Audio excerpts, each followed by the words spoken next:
Hello YouTube, I'm Jonah, and thanks for joining us on today's DIY. So I'm at work the other day and I get a text from my daughter. Dad, there's no hot water in the house. Uh-oh, are you sure? Your mom hasn't complained yet. Yes, I'm sure. I took a cold ASS shower. Okay, I'll look at it tonight. Then I get a text from my wife. Honey, there's no hot water. I don't know. There's water coming out of the water tank. So if you're new to my channel and you find my video interesting or entertaining, don't forget to give me a thumbs up, comment, and subscribe. So when I get home, I check out the hot water tank. And yes, there is a little bit of water dripping from the flush out valve. And it looks like the White Rogers control gas valve has an error for us. And there should be a chart where the error codes at the side of the tank. And I think it's right here. There we go. So I have a GE PowerVent hot water tank with a capacity of 50 US gallons or 189 liters. And this hot water tank does not have a pilot light. It uses an ignition device called a flame sensor or igniter rod, which automatically lights the burner. So let's take a look at the error code. Notice the two yellow lights on A and B.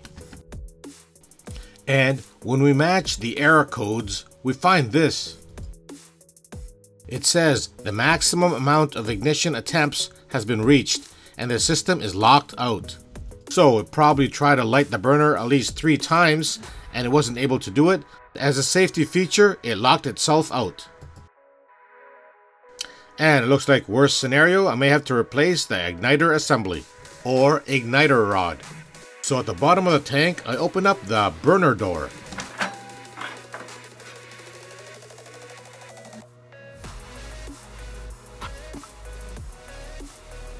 And notice this little glass window.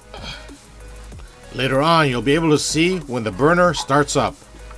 You'll be able to see flames through the window.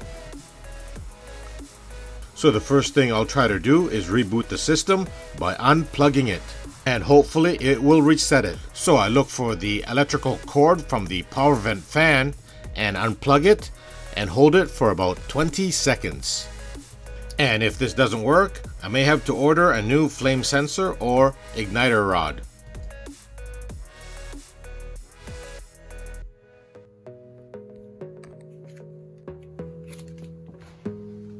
As you see, there's no lights right now because I shut off the power. And hopefully there will still be no error lights when I plug it back in.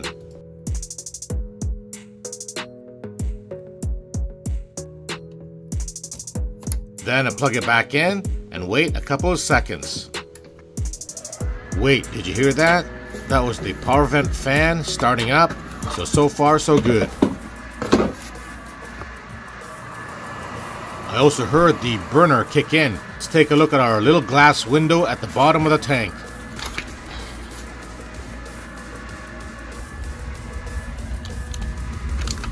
I see the burner kick in. I'm going to turn off the lights so you get a better view. And there we go. The burner is now working and the tank is now heating up to give us nice hot water. I know somebody that's going to be very happy now that we got hot water again.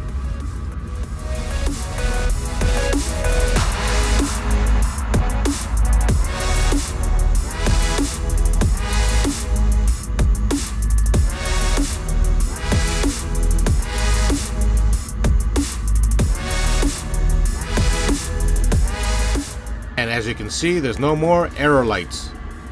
So if my procedure did not work for you, there is another way to reset it. So right after plugging your cord in and restoring power, press the following sequence on the blue and red arrows. First, press the blue and red arrow at the same time until the green light starts flashing. And when the green light starts flashing, press the arrows in this sequence. Blue, red, blue, blue, red, blue, red, red. And this should also reset it. And remember to do this quickly after you put the power back on. and sometimes you may have to repeat the sequence 2 or 3 times. Alright, time to put the burner door back on and clean up.